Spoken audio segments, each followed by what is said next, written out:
সাক্ষাৎ করতে আসেন হাই কমিশনার অফ ক্যানাডা, যুক্তরাষ্ট্রের নবনিযুক্ত রাষ্ট্রদূত যুক্তরাষ্ট্রের, তারপরে আপনার ইউ অ্যাম্বাসেডার নেতৃত্বে ইউ ডেলিগেশন অফ অ্যাম্বাসেডার্স, মোট 9 জন সাক্ষাৎ করতে আসেন আজকে।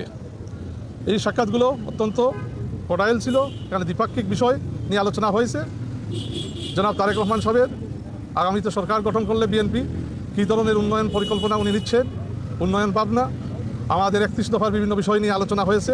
ওনার ডেভেলপমেন্ট প্ল্যানে, উন্নয়ন প্ল্যানে কী কী থাকছে এইগুলা এই বিষয় নিয়ে অনেক আলাপ হয়েছে।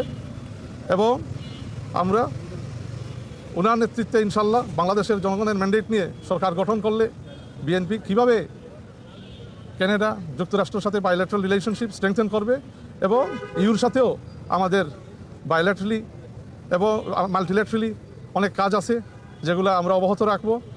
ইন্টারিম সরকারেরও কিছু প্রোগ্রেস আছে এখানে, তো এখানে আমাদের একটা কন্টিনিউটি থাকবে এবং বিভিন্ন পজিটিভ এক্সচেঞ্জেস আমাদের মধ্যে মানে তারেক রহমান সাহেবের সাথে ওনাদের হয়েছে, অত্যন্ত ফলপ্রসূ আলোচনা হয়েছে।